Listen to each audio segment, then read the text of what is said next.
Buenas tardes a todo el país. Se inicia el rumbo de la tarde, hoy con una modalidad presencial a través de la red, y es que vamos a estar transmitiendo en una plataforma Zoom que permite no solo nuestros audios y sonidos, sino también nuestra imagen.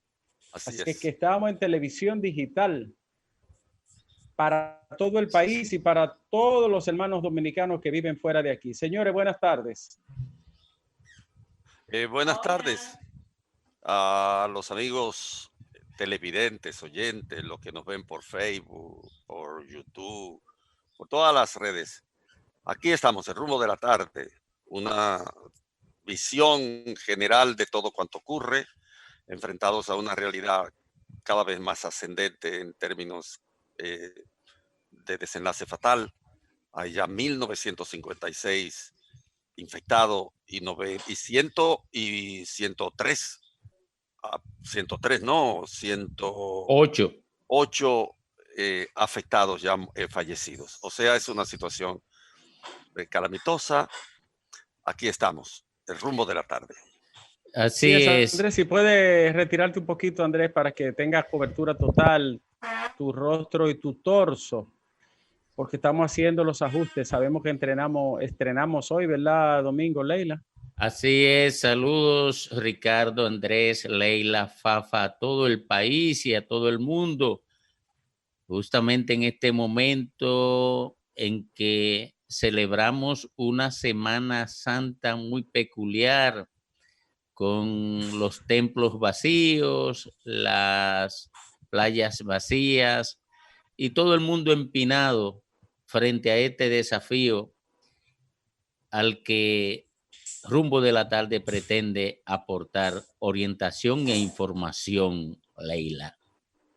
Hola, Domingo, compañeros de Rumbo de la Tarde. ¿Me escuchan bien, verdad? Sí, muy perfecto. bien.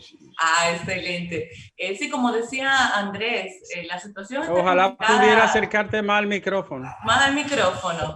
Sí. Ahora, mejor. Sí. Como tú eres Babyface, cara bonita Nelson, pues, tú puedes. Oye, ahora.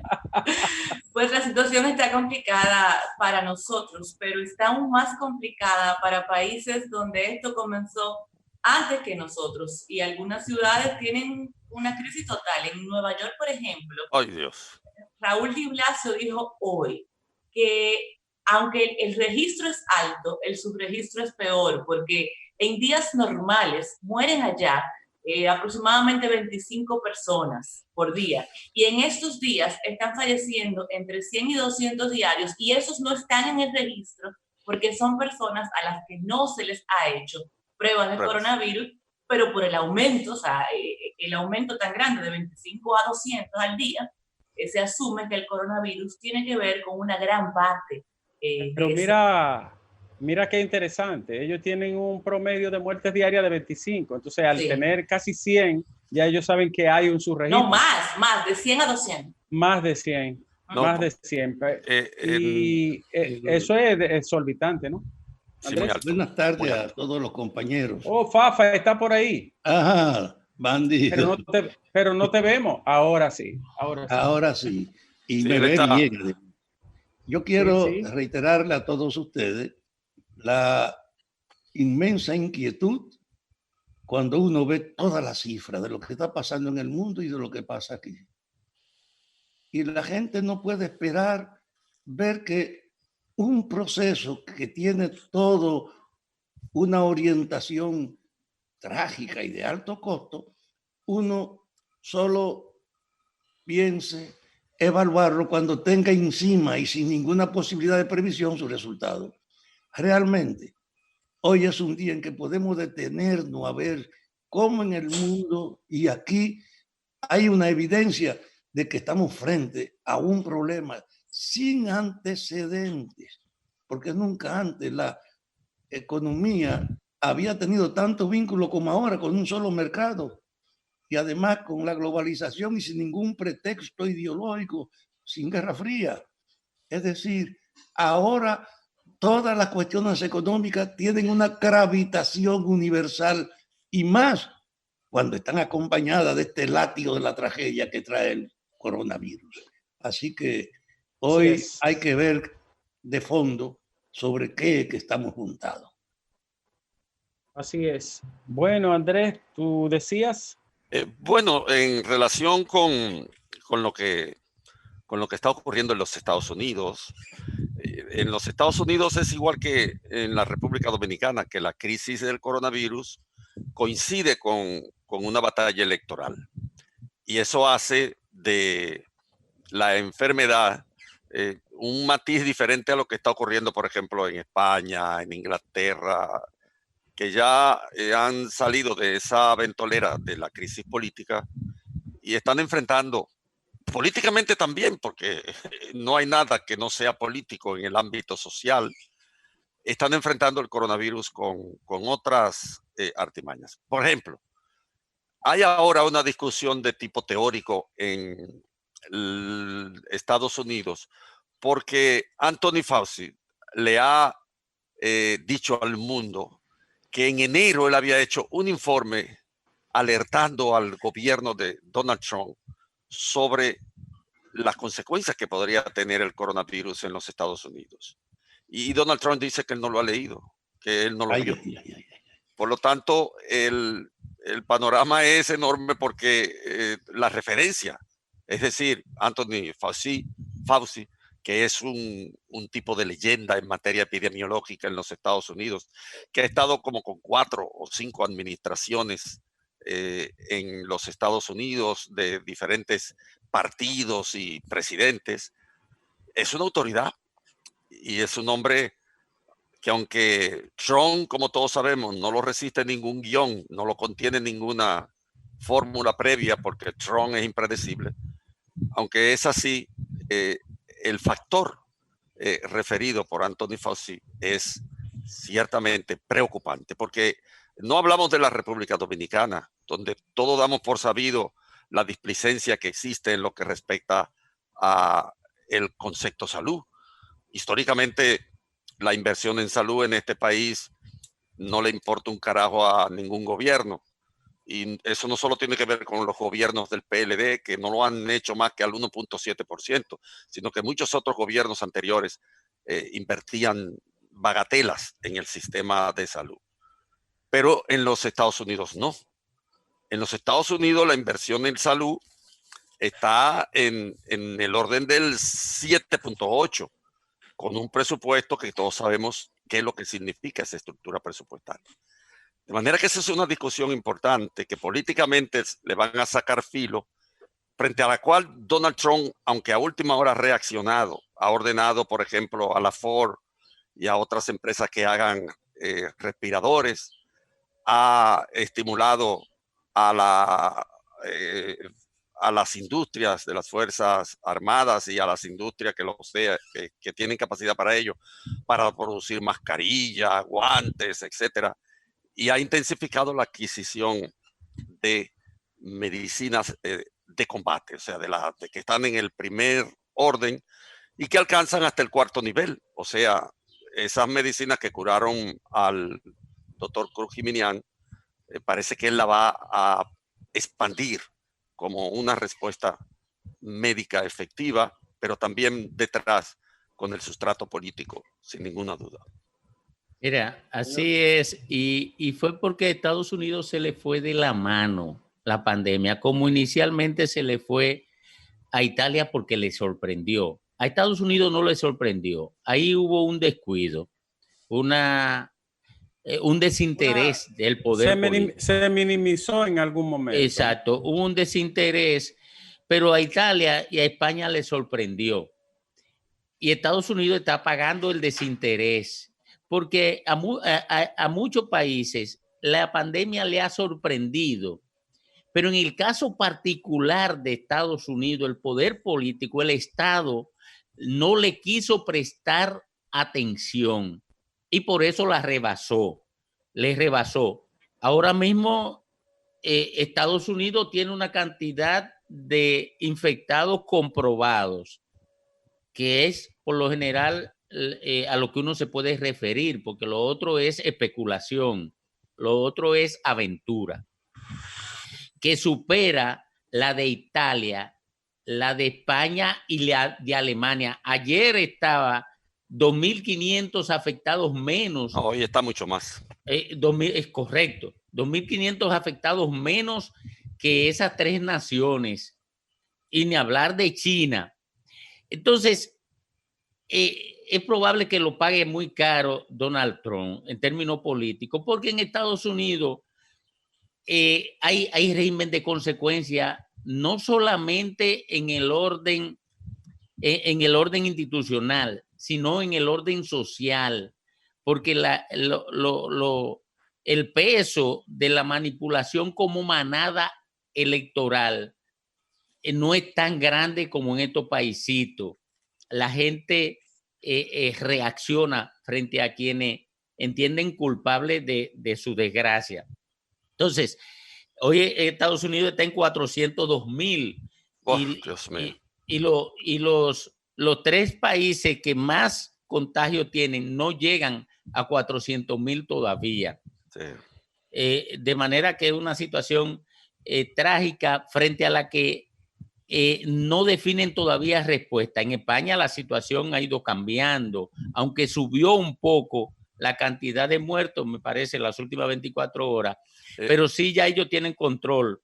No hay una tendencia a la baja en España e incluso en Italia. Una tendencia a la baja. Ya hay una tendencia a la baja, a ralentizar el proceso de crecimiento. Está casi en todo el mundo, en todos los lugares del mundo donde llegó primero la pandemia, con excepción de Irak, Irán, que todavía no define tendencia a la baja, pero... Y Gran Bretaña tampoco. Gran Bretaña, de hecho, tiene una letalidad más alta en este momento que la de Italia y España. Y ellos, sí, el problema es que cuando ellos arrancaron, ellos enfocaron el tema mal, porque la teoría de ellos era, bueno, que se contagie todo el mundo y vamos a esperar que se inmunicen. Y así porque lo tomaron. Johnson está pagando. Tú tienes razón, era un poco lo de Estados Unidos.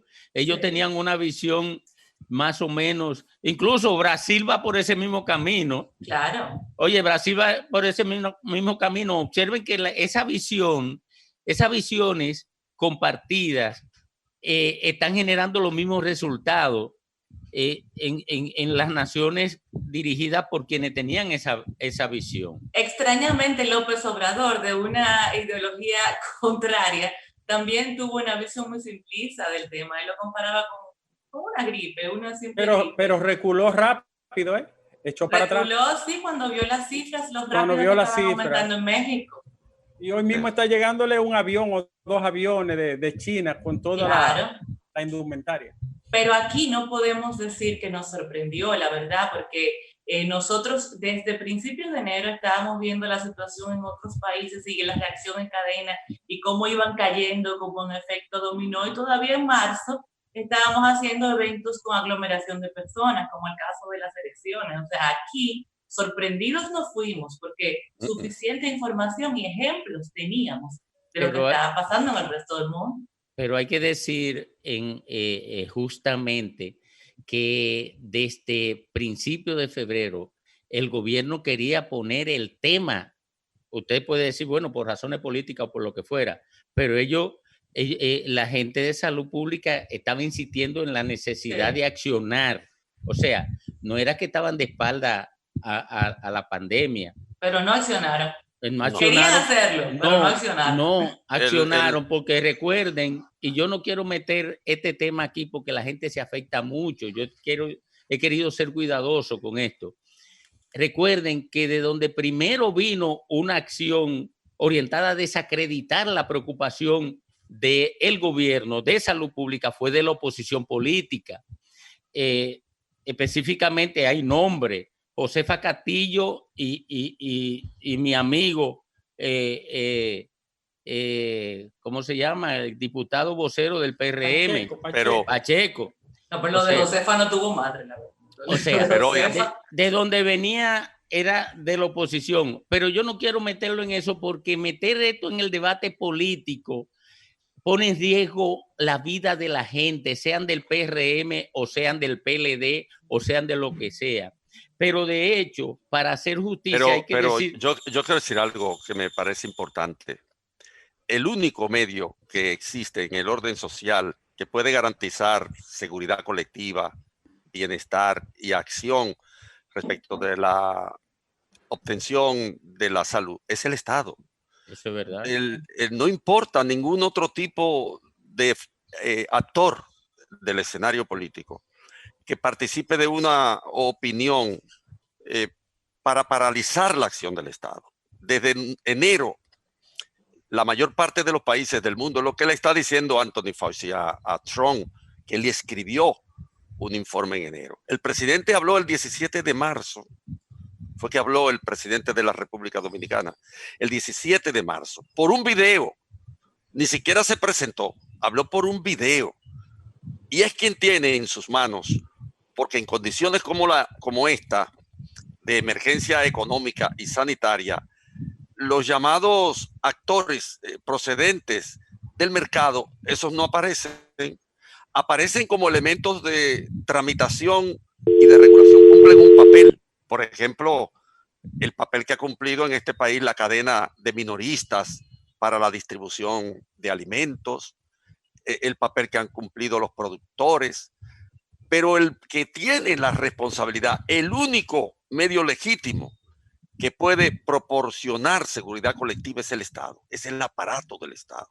Y es ahí donde la acción del gobierno, del presidente de la República, que es el que tiene que capitanear este tipo de batallas. Por eso es lo que ocurre. Ahorita cuando tú hablabas, Domingo, respecto de la actitud de Donald Trump y emparentándolo con Boris Johnson, eso es una corriente. Ahí habló Kissinger de la destrucción creativa, como lo ha hecho también Joel Morky, que escribió un libro sobre el tema, la destrucción creativa. ¿Qué quiere decir esto?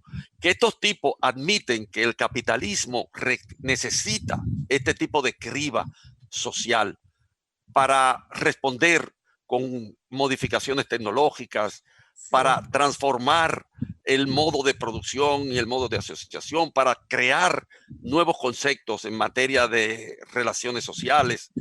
Esa destrucción creativa tiene daños colaterales, muchos daños colaterales. ¿Qué decía Boris Johnson? Sacrifiquémonos nosotros mismos. Boris Johnson se incluyó. Él dijo, sacrifiquémonos nosotros mismos porque una pandemia tiene la desgracia de que produce muchos muertos, pero tiene la virtud de que al mismo tiempo te hace inmune a la enfermedad. Mira, Andrés, a propósito de lo primero que tú dijiste, yo ayer estaba pensando, yo no sé si es que la cuarentena me tiene teorizando medio disparato o algo así, pero ayer estaba pensando en lo imprescindible de la intervención del Estado en aspectos económicos, claro, en situaciones de crisis como la pandemia, y dije, caramba, el liberalismo económico, las teorías como la de Adam Smith, por ejemplo, de la mano invisible, todo eso encuentra un pare cuando se da una situación como esta. Como esta, es cierto. Que uno no estaba esperando, pero sin la intervención del Estado, todo se derrumbaría. Es imprescindible, claro, en este momento. Porque Corripio puede dar 50 millones, los Vicini pueden dar 100 millones, el otro puede dar tantos millones, pero el único que tiene que garantizar la viabilidad de la salud colectiva es el Estado, y no hay de otra. Permítanme una intervención. Uno aprende mucho escuchando a su compañero. Pero mira, hay un aspecto, y es que Estados Unidos ha desarrollado en los últimos 100 años una hegemonía tal que nadie ha estado en contra, porque no puede contraponerse en una forma directa a la expresión de esa hegemonía real que ha tenido Estados Unidos desde la Primera Guerra Mundial hasta hace poco. Y en función de eso ha desarrollado la idea de que ellos tienen las manos libres para meterse en todas partes. Ahora mismo, en medio de esta crisis, tiene cercado a Venezuela para evitar que no le facilite ningún tipo de colaboración. Y estaba propiciando en África también una agresión simultánea, a pesar de esto. Y ustedes saben también que estaba en tensión en Medio Oriente, tratando de controlar el área y la circulación del petróleo, que con la preocupación de que hay una reducción del consumo, se ha caído el precio y ellos quieren ver cómo reducen entonces la producción para que el peso se equilibre. Independientemente de esa actitud que tiene Estados Unidos, que es de la hegemonía, ha creado en el poder norteamericano la idea de que ellos son inmunes a todo. La actitud de Trump es un reflejo de eso. Y ahora estamos frente a una realidad. Estamos asistiendo al relevo de la hegemonía norteamericana en el mundo. Al relevo de la hegemonía norteamericana en el mundo. Y eso tiene una repercusión tanto en ellos como en Europa, como lo tiene en nuestro país. Mi comentario está referido al impacto global de esta crisis, sobre todo. Bien. Argenis, pausa.